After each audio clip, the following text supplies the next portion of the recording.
en manchette aujourd'hui. Gilles Bellumeur à l'honneur en Californie. Bonjour à tous et bienvenue à votre bulletin d'information diffusé sur les ondes de CTRB, votre télévision locale et régionale. Aujourd'hui, le 6 juillet 2026. Alain Bellumeur au pupitre. Gilles Bellumeur, le culturiste de chez nous, a terminé deuxième lors d'une importante compétition dans la classe des 60 ans et plus et a pris la première position dans la classe des 70 ans et plus. Ça s'est déroulé à Venice Beach, en Californie, le 4 juillet dernier. On regarde quelques images qui nous proviennent de la Californie.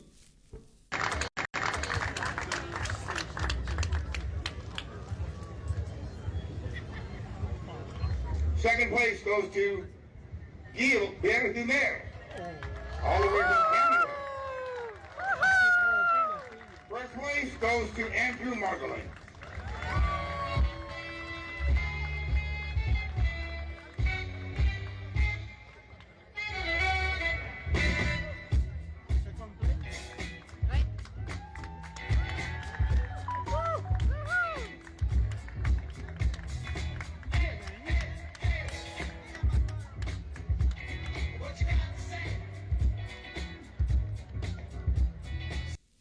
Gilles Bellumeur, un adepte du culturisme depuis son plus jeune âge, compétitionne maintenant dans la catégorie 60 ans et plus et 70 ans et plus.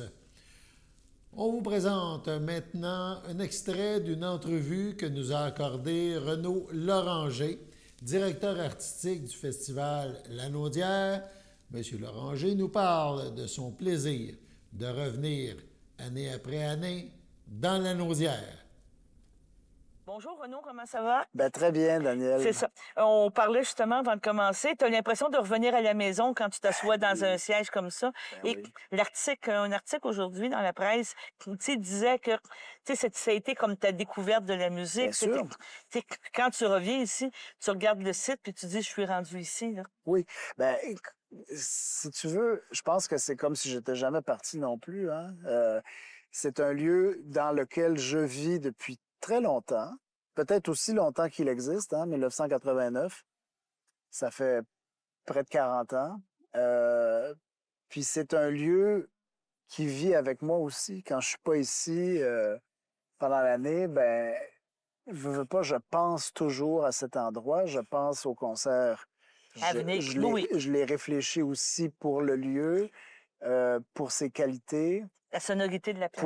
C'est ça, pour ses qualités acoustiques notamment, et puis simplement aussi pour l'atmosphère tout à fait particulière qui existe ici. C'est ça. Ouais. Je vais te poser la question. Puis est-ce que tu penses que, tu sais, la faveur ou la passion Ouais. que tu as eue pour la musique, est-ce que tu penses que, tu dis des fois, peut-être dans l'assistance, je vais avoir un jeune aujourd'hui bien sûr. qui va Bien permettre, sûr. je sais que le mentorat a un petit peu cet Bien sûr. objectif-là, mais Ouais. si tu dis, je suis capable de transmettre, Il qu'est-ce faut que faire je les présente? choses exactement. Ce qui est amusant, puis ce qui est très particulier dans nos métiers, c'est qu'on fait les choses pour beaucoup de monde, mais le résultat tangible de ce qui reste après, on le voit pas, on le voit jamais. Tu sais, je veux dire, évidemment, oui, on connaît certains membres du public qui sont avec nous d'année en année, tout ça, on leur parle, mais de façon plus vaste, on peut pas prétendre savoir exactement ce qu'on amène à chacun ou chacune à Qu'est-ce que tu l'occasion développes, à l'occasion des concerts. Mais il faut vraiment le faire dans cet esprit-là, comme tu dis. Il faut le faire avec l'idée que on élargit la conscience, on propose peut-être au public des choses auxquelles il n'aurait pas accès autrement. Puis on l'aide à avoir peut-être une vision du monde un peu plus... Une pensée différente. Un peu plus riche, un peu plus développée. C'est ça, une pensée différente ou enfin une perspective sur le monde, sur l'histoire, sur la musique, Oui. évidemment, tout ça. Puis, bon, oui, je me dis, éventuellement, il va y avoir des gens qui vont avoir foulé le sol de l'amphithéâtre, puis qui vont peut-être en retirer des choses qui vont les influencer dans leur vie d'une façon très profonde. Oui. La femme de Marc-André Hamelin, le merveilleux pianiste, qui elle-même est une merveilleuse personne, il y a déjà plusieurs années, m'avait écrit un message après des concerts ici à l'amphithéâtre.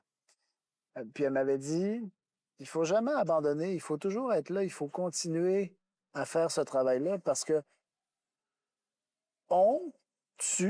moi, vous, les musiciens, touchez les gens de beaucoup plus de manières que vous pouvez l'imaginer, en fait. Ouais. C'est très important, ça. Donc, c'est pas mal le cœur, c'est pas mal l'essentiel de ce qu'on fait. Oui, c'est Ouais, ça. ouais. Puis, dans le fond, par tes concerts, par la présentation d'artistes, je pense que tu prouves aussi que oui, tu sais, vous pouvez exister, vous pouvez Bien être sûr. musicien. Bien Puis, tu sais, sûr. il y a Bien vraiment sûr. une pensée qui a changé Bien depuis sûr. 20 ans ici dans... Ah, ben complètement. Tu sais, je te dirais, Puis- en Europe, on la vivait Oui, déjà. oui. Mais ici, Oui. être capable de Oui. faire une carrière, Bien d'être sûr, capable de bien vivre sûr, de la bien sûr. musique. Puis on peut même aller plus loin. Je pense que pour le public, pour chacun et chacune individuellement, le fait de, si tu veux, c'est une prise de risque un peu venir au concert. Oui, oui. Tu sais, je veux dire, il faut quand même être dans un certain état d'esprit. Il faut être prêt à recevoir ce que les artistes ont préparé. Il faut être un peu vulnérable, ou en tout cas, il faut accepter de se mettre dans un certain état de vulnérabilité sur le plan émotionnel, tu sais, de la même manière que les artistes sont vulnérables, vulnérables sur la scène. C'est vraiment une communication très particulière, très intime, même si on est quelques milliers, tu sais. Mais pour chacune individuellement, je pense que de venir à ça, de contempler des grandes œuvres qui, pour la plupart, sont anciennes et ont traversé, comment dire, ont survécu Aux années. à l'histoire, c'est ça. C'est parce qu'elles nous racontent vraiment, elles nous disent des choses importantes sur nos prédécesseurs, mais sur nous-mêmes aussi, aujourd'hui, dans ce qu'on a de permanent, d'humain, et on peut trouver une forme de, je pense vraiment d'éveil, de dignité, de conscience de soi aussi. Je pense qu'on pourrait rajouter que rien n'a changé. C'est juste la façon physique. Bien sûr. Parce que les musiciens de l'époque transmettaient qu'est-ce qui se passait. Observaient leur monde à eux. Leur monde à eux, mais aujourd'hui, le monde a beaucoup de changements, mais parallèlement, c'est quand même des choses qui sont pareilles. Mais les éléments fondamentaux de la vie humaine sont encore vraisemblablement les mêmes. Oui, c'est ça, exprimés différemment. C'est ça, exactement. Votre station de télévision de Berthierville vous invite chaleureusement à son bingo hebdomadaire présenté tous les samedis matins à 9h30. Chaque semaine, les amateurs de bingo se partagent la belle somme de 600 $ lors de cette joute pleine de plaisir et d'émotion. Et ce n'est pas tout. Le premier samedi de chaque mois, la cagnotte est de 2000 $, ce qui vient ajouter encore plus de suspense et de possibilités de gain. Pour vous procurer vos cartes de jeu, rendez-vous chez nos dépositaires participants à Berthierville, le dépanneur Formule 1 et la station-service Arnois sur le boulevard Gilles-Villeneuve, le marché IGA Extra Famille Mondor sur la rue Gabriel-Brissette, le Super C sur la rue Notre-Dame, la pharmacie Proxime sur la rue de Frontenac à Saint-Ignace-de-Loyola, le dépanneur Proxy sur la rue de la Traverse, ainsi que la boucherie Aldo sur le rang Saint-Michel. Ne manquez pas ce rendez-vous hebdomadaire chaque samedi matin sur les ondes de CTRB, votre télévision locale et régionale au poste 701. Toute l'équipe de CTRB vous remercie de votre fidélité et vous souhaite la meilleure des chances.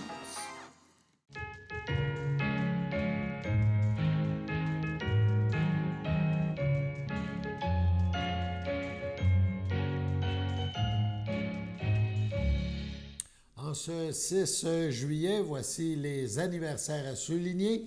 La FADOC de l'île du Pas souhaite bonne fête à Michel Lavallée, à Hélène Manègre, à Richard Brissette et à Linda Robillard. C'est votre anniversaire aujourd'hui, en ce 6 juillet 2026.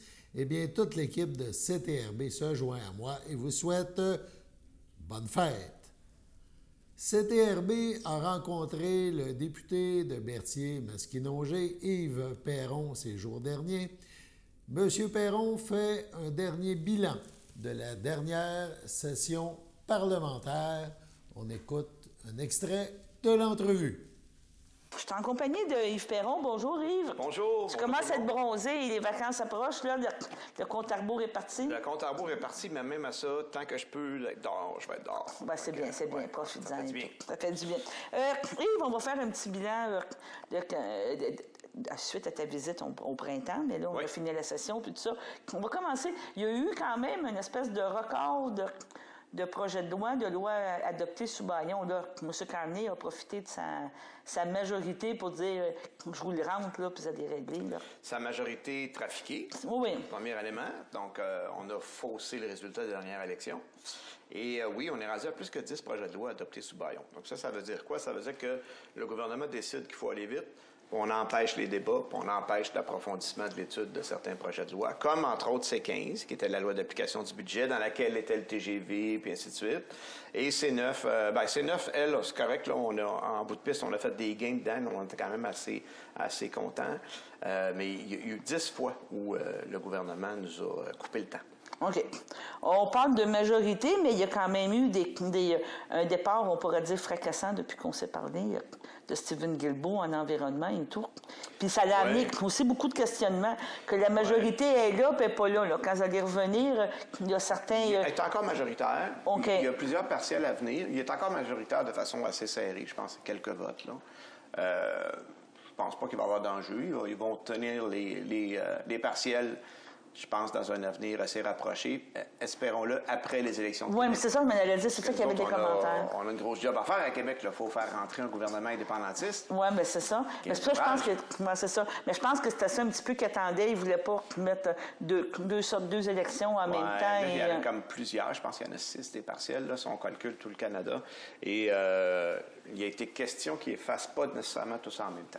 On va voir. Là. Parce qu'il y a un de tes anciens collègues, je pense, qui se présentait. Simon Pierre, il a gagné son investiture hier au Parti québécois. OK. Parce qu'il fallait d'abord qu'il soit choisi là, par les membres du parti pour être candidat. Donc, c'est fait depuis hier. Fait qu'il sera candidat du Parti québécois dans Saint-Hyacinthe. Ah, OK. Et moi, par ricochet... Tu es en train de nous annoncer, non? Non, mais par ricochet, en tant que whip en chef du parti, je gère maintenant la circonscription de Saint-Hyacinthe, Bagot, Acton. OK. Comment ça fonctionne? Là, il a le droit de se présenter? Quand il y a une démission ou un décès en cours de mandat, c'est le whip du parti qui prend en charge la circonscription. Mais c'est pas comme la charge que je peux avoir ici avec les représentations et tout ça. J'ai le droit de garder seulement 2 employés. C'est vraiment pour offrir les services à la population au bureau. Donc, là, assurance chômage, assurance emploi, ARC, immigration, ces choses-là. Bien, d'abord, qu'est-ce que tu me dis là? Ça veut dire qu'il y a eu l'obligation de démissionner pour pouvoir se présenter au Parti québécois. Ou il pourrait revenir, il pourrait-tu dire... Non, il aurait pu... Mettons, s'il n'est pas élu, là. Oui. Théoriquement, oui. Là. Je sais pas. Non, je te pose la question. Je ne vais pas là-dessus. Je ne sais pas si ça parce que je sais qu'il y a certains maires qui se présentent. Il y a un droit de veto là-dessus. C'est tout. Là. Donc, je ne sais pas qu'est-ce que ce serait le résultat final, mais théoriquement, il pourrait. Comme s'il avait perdu son investiture en fin de semaine. Peut-être qu'il aurait pu, là, mais là, ça aurait fait beaucoup de sous pour une élection partielle pour les contribuables. C'est ça, mais il va avoir une élection. Ça aurait soulevé des questions. Mais là, il est candidat du PQ. OK, d'accord, on remet ça. Mais moi, le point que je vais amener, c'est qu'il ne peut pas dire je prends 3 semaines de vacances, il faudrait qu'il démissionne pour pouvoir. Tu peux tout le temps faire. Ça relève du choix personnel. OK. Simon Pierre a dit que lui, il ne ferait pas campagne électorale à Québec avec l'argent des contribuables. OK. Pour le fédéral. Ce que, par exemple, Éric Lefebvre, des conservateurs, qui est député dans Richmond-Arthabasca, si je ne me trompe pas, de circonscription, dans le coin de Victo, lui, il siégeait à Québec, puis il faisait campagne pour le fédéral. C'est ça. Puis là, il avait été beaucoup critiqué pour ça. OK. Tu sais, ça, c'est de la politique, c'est des choix personnels. Je salue le choix de Simon Pierre là-dessus.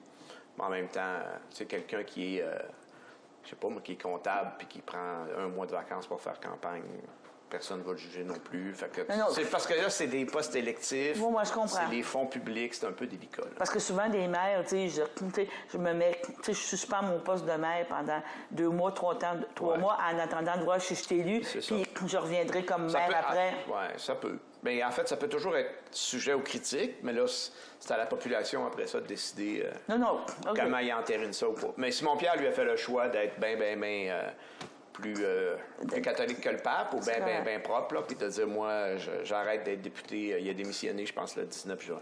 OK, d'accord. Donc, ça te fait une petite charge, mais c'est quand même vivant. Bien, une petite charge, c'est relatif. Oui, là. ça me rajoute quand même. Ben, bon, ça fait partie du travail. Oui, c'est ça. Correct. Mais, tu sais, je suis pas gentille quand je dis petite charge, parce qu'on va parler de d'autres dossiers, puis pour l'avoir vécu, quand tu me parles d'assurance chômage, tu me parles de ARC, puis tout ça, tu sais, on règle ces cas-là, mais je pense que tes employés, là, ton bureau, c'est pas mal la majorité des cas qui ont à régler. Tu sais, encore aujourd'hui, c'est encore difficile là, à ce niveau-là d'avoir du service, d'avoir des réponses et des bonnes réponses. Ouais, ben, je te dirais qu'on a quand même une bonne collaboration de l'unité de service régionale. OK. On règle les cas, c'est juste que ça prend du temps. Il y a l'immigration. L'immigration, c'est complexe, c'est long, les fonctionnaires vont pas vite. Et là, il y a eu plein de remises en question, à la limite populiste, là, dans les différents paliers de gouvernement. Ouais. Fait que il y a comme des freins qui sont appliqués là, sur les autorisations. Là, tu sais, le programme d'expérience québécoise à Québec il a été renouvelé, mais là, il paraît qu'il y a plus de contraintes qu'avant. Fait que finalement, il n'est pas vraiment renouvelé. C'est compliqué. Fait que puis il y a des avocats qui sont là-dedans aussi, là, qui vont demander des milliers de dollars aux personnes nouvellement arrivées. Puis des fois, on se demande si c'est tout le temps légitime. Il y a sûrement plein de gens qui font un super travail là-dedans. Que c'est un dossier complexe. Puis la clé, là, les gens qui sont en enjeu avec l'immigration, c'est attendez pas trop longtemps avant d'aller voir le bureau du député. Plus rapidement on est dans le dossier, plus rapidement il avance. Nous, on n'a pas de pouvoir.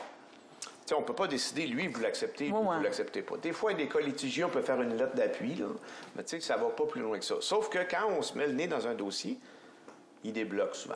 Oui. Disons que là, ils ont avantage. Fait que c'est ça. Fait que soyez pas gênés, on est là pour le service à la population. Question par rapport à ça, parce que j'entendais justement une entrevue ce matin des fonctionnaires. Vous n'avez pas de contrôle sur les fonctionnaires. C'est la fonction publique, c'est au niveau du gouvernement, c'est pas l'opposition, mais il y a eu une décision de ramener les fonctionnaires à 2 jours, 3 jours, 4 jours par semaine, puis tout ça. À temps plein, quasiment. C'est des à temps plein, puis tout ça. Puis là, j'entendais quelqu'un, mais qui n'a pas d'espace, ne sont pas capables de travailler. Bon, nous autres, n'avaient pas de contrôle sur ça, mais eux autres peuvent-ils mettre pas de la pression, mais sous-travailler. Mettons que je vais faire une je dirais pas une campagne de zèle ou quelque chose de même. Je pense pas qu'on a vu ça, là. Ça serait pas souhaitable, parce que les gens de l'immigration n'ont pas à payer pour ça. Mais l'ARC, de tout, là, je te pense. C'est ça. Oui. Non, je pense pas. Mais les gens... En fait, ce qu'il faut faire, c'est être rationnel là-dedans. OK. Du télétravail, moi, j'en ai gardé au bureau. J'en ai gardé. Les employés sont super productifs cette journée-là. Plus, parce qu'ils font pas... Il n'y a pas personne qui cogne à la porte. Il n'y a pas de téléphone. Ils n'ont pas de transport pour aller au bureau. Comme souvent, ils commencent à travailler plus de bonne heure. Tu sais, il n'y a pas de WRE. On va dire le mot comme on va dire. Il y en a qui doivent rentrer dans le bureau pour dire bonjour puis commencer à jaser. On le voit. Puis c'est en alternance, évidemment. Le bureau est tout le temps ouvert. Là. C'est 4 jours semaine, les 2 bureaux. Mais au-delà de ça, les gens, nous, on le voit de l'intérieur, le travail qui se fait. Fait que ça fonctionne bien, le télétravail. Moi-même, j'en fais. Là. Je suis bien installé chez nous. Puis, vous savez, la taille de la circonscription. J'habite à Saint-Félix-de-Valois. Je suis député de Saint-Sulpice jusqu'à Saint-Mathieu-du-Parc, puis de Pointe-du-Lac jusqu'à Saint-Damien. Là. Ça en fait du territoire. Fait que, la fois que j'ai pas de rendez-vous, puis je suis pas obligé d'aller au bureau, je peux même me sauver. Tu sais, mettons, pour aller au bureau de Louisville, de chez nous, c'est 50 minutes. Si je vais pas au bureau, je viens de sauver 2 heures dans ma journée. Ou je vais traiter plus de courriels, ou je vais faire des appels, ou je vais... Fait que, il y a une mesure là-dedans. Je pense qu'il faut qu'il y ait une présence au bureau aussi, là. Mais ça appartient aux gestionnaires, évidemment. C'est ça, OK. On a visité les bureaux de l'ARC à Shawinigan. Oui. Avec Jean-Denis Garon. Puis justement, c'était une question qui a été abordée. Parce que c'est une bâtisse neuve, là. Tout est neuf dans ça, là. Oui, mais tu sais, on ne peut pas s'immiscer dans le rôle de gestionnaire. Sauf qu'on dit, soyez raisonnable. Si tu forces tes gens à venir au bureau, puis tes gens n'ont pas de bureau, ça ne marche pas non plus. Puis ça se voit, là. Il fallait qu'ils réservent un bureau, tu sais, c'est un peu... Oui. C'est un peu ça que je te pose la question. Quand tu n'as pas d'espace de travail, que tu peux t'adapter à ton besoin, personnellement, et ainsi de suite. Je sais que moi, j'ai des postes de travail, tu sais, à l'appartement à Gatineau, à la maison chez nous, au bureau de Louisville, puis au bureau de Berthier. Ça fait 4, ça. Puis ils sont tous bien aménagés, là. Oui. Puis, tu sais, pour être efficace, à un moment donné, il faut que tu rentres, puis tu as en tout cas, c'est une question vaste sur laquelle on a peu de prise, mais le message que moi je lancerais, c'est parlez-vous et soyons raisonnables. tu sais. C'est ça que toi, tu as l'impression qu'il n'y a pas de pression, il n'y a pas de moyen de pression de la part des fonctionnaires de ne pas régler des Je dossiers. ne dis pas qu'il n'y en a pas et qu'ils n'en feront pas, mais moi, je n'ai pas vu là, un changement. Tu n'as pas vu. récemment. Non, Ça n'a pas été annoncé comme tel non plus. non, c'est ça, mais je te pose Ce la qu'on peut question. avoir, c'est peut-être des grèves ou des choses comme ça, là, on verra. Là. OK. C'est ça. On verra. Ouais. Des points que vous avez gagnés, que vous avez présentés, on parle du programme justement Nouveaux Horizons que tu me parles. Ouais. Et On a gagné à moitié finalement. Oui, c'est ça. Dans le communiqué qu'on avait fait en fin de session, on avait dit que c'était une belle victoire parce que là, on demandait tout d'un coup, on a une belle nouvelle, on dit on augmente le montant maximal de 25 000 à 50 000. Puis on était content. Finalement, on se rend compte que le montant global est le même. Ça veut dire qu'il va y avoir 2 fois moins de bénéficiaires. OK, c'est bon à savoir. Ça, c'est OK. une affaire. Puis en plus, là, on dit on veut peut-être prioriser plutôt que les municipalités, les organismes communautaires, puis choses comme ça, qui peut être noble. En même temps, on dit tout le monde doit avoir un numéro de l'Agence des revenus du Canada pour faire une demande. Là, t'as peu, là. Tu demandes à des personnes âgées bénévoles qui s'occupent bénévolement d'autres personnes âgées de briser l'isolement, d'organiser le party.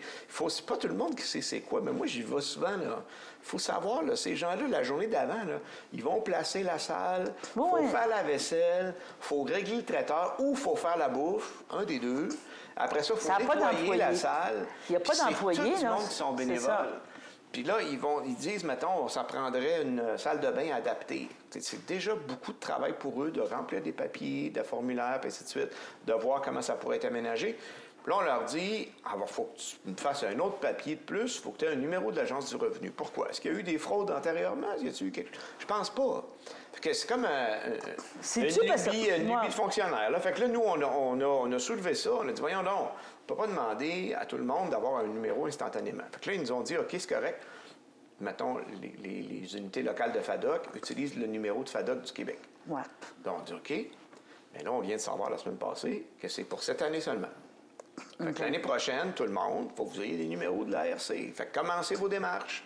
Je suis désolé, mais c'est des papiers de plus. C'est ça. Puis, est-ce que tu penses qu'éventuellement, ils vont aller de plus en plus dans cette plateforme-là? Parce que, tu sais, je donne un exemple. Ça, c'est une autre affaire. C'est plateforme. Parce que c'est obligatoirement en ligne cette année. Je te pose la question parce qu'il y a des gens, il y a des subventions salariales, que tu as le choix d'aller dans cette plateforme-là ou de continuer d'aller sur un site Web. Mais tu penses qu'éventuellement, ils vont obliger tout le monde à aller dans ça? Le message qu'on a des fonctionnaires dans les séances de formation, c'est qu'ils ne traiteront même pas les formulaires papier. Il faut vraiment que ça soit rempli en ligne sur le site. Fait que c'est dommage pour la période. Nous, on comprend, là, c'est peut-être plus efficace, c'est déjà rempli. Il peut y avoir. Mais on aurait souhaité peut-être avoir une période de transition pour les gens qui ne sont pas habiles avec Internet. Ça va nous demander beaucoup d'accompagnement au bureau de députés et à d'autres personnes pour essayer d'aider ces gens-là à remplir les formulaires. C'est ça qui est dommage. C'est ça. Et tu parlais aussi des exemptions religieuses, hein? C'est ça? Il y avait... Oui, dans C9, en fait, le projet de loi sur la haine en ligne, on a réussi à inclure l'amendement pour éliminer l'exception religieuse dans le Code criminel canadien. Ça veut dire que des trucs comme Adil Sharkawi là, qui appelait à tuer tout le monde, mais qu'on ne pouvait pas porter d'accusation parce que c'était fait dans un cadre religieux, bien là, c'est devenu illégal. C'est devenu illégal. Faire ça. Fait que tu peux pas appeler à la violence ou appeler des gens à tuer du monde. Sous l'égide d'une religion. Point. Que tu sois dans un contexte religieux ou pas. Ça n'a pas de bon sens. Il faut mettre la ligne 2026. Là. Oui, non, on est d'accord. C'est ça. On va faire une petite courte pause, puis on va parler après ça d'environnement.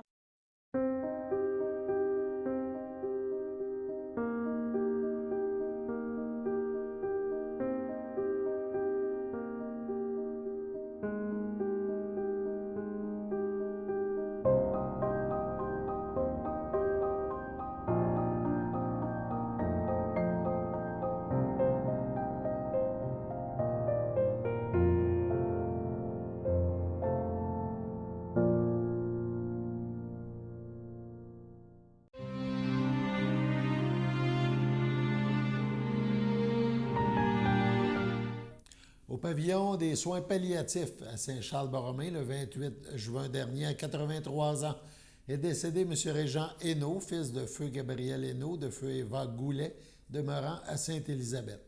L'ayant précédé, Marielle Hainaut, feu Gilles Massé, Carmen Hainaut, feu Yves Carpentier, Agathe Hainaut, feu André Raymond, Sylva Hainaut et Gilles Hainaut. Il laisse dans le deuil son frère et sa belle-sœur, André Hainaut, Janine Coutu, ainsi que plusieurs neveux, nièces, autres parents et amis. La famille vous accueillera vendredi 10 juillet dès 11h au complexe funéraire F. Thériault, situé au 741 rue de Notre-Dame à Berthierville. Suivra une liturgie en la chapelle du complexe à 13h. M. Régent Hainaut sera inhumé au cimetière de Sainte-Élisabeth le même jour. Au CHLD, le Château Champlain à Berthier, le 2 juin dernier à 80 ans, est décédée Mme Marcelle Lacharité, épouse de feu Pierre Ladouceur, demeurant à Berthierville, native de Saint-Barthélemy. Elle laisse dans le deuil sa sœur et son frère, Yolande Lacharité, feu Aimé Vermette, René Lacharité, Lorraine Comartin, ses beaux-frères et sa belle-sœur, Jules Clément, Luce, Richard Ladouceur, ses neveux et nièces, Nathalie Vermette, Éric Fafard et Stéphane Vermette, Karine Gaudreau, leurs enfants Audrey et Maxime Fafard, Marjorie, Antoine, Mathis et Marie-Ange Vermette, ainsi que plusieurs autres parents et amis. Un remerciement spécial s'adresse à Monique Lacourse pour son aide et sa présence envers Marcel. La famille vous accueillera samedi le 11 juillet dès 9h30 au complexe funéraire F. Thériault, situé au 741 Notre-Dame à Berthierville. Suivra une liturgie en la chapelle du complexe à 11h. Madame Marcelle Lacharité sera inhumée le même jour au cimetière de Saint-Barthélemy. Sur ce, passons à la pause.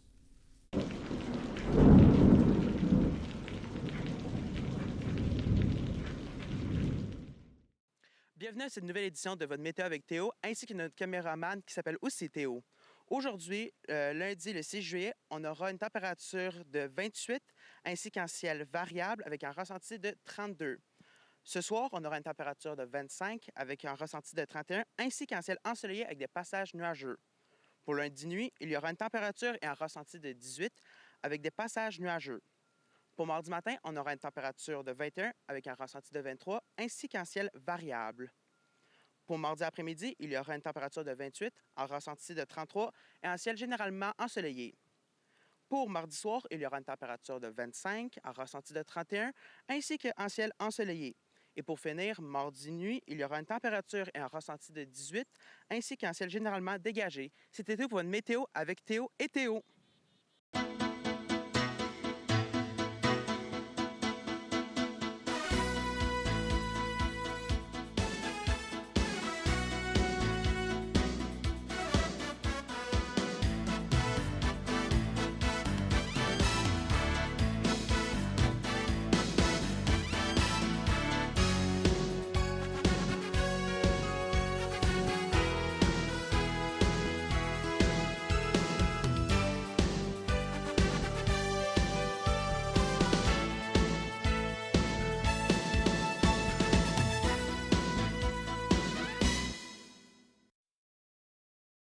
Sachez que vous pouvez nous faire part de vos commentaires, soit pour une annonce gratuite sur notre babillard ou toute autre suggestion en nous rejoignant par téléphone au 450-836-5103, 450-836-5103, ou bien par courriel tvcberthierville@hotmail.com, sur Facebook en écrivant Facebook CTRB. Et surtout, n'hésitez pas à visiter notre chaîne YouTube afin d'y retrouver une grande partie de notre programmation sur YouTube CTRB. Les émissions sont classées par catégorie, vous permettant de chercher moins longtemps. Vous pouvez aussi cliquer sur le rectangle rouge « S'abonner » pour être à l'affût des dernières émissions enregistrées. Salut tout le monde, ici Daniel Grenier pour vous parler des télévisions communautaires autonomes. 42 télévisions situées dans 15 régions administratives du Québec. Elles parlent des enjeux locaux et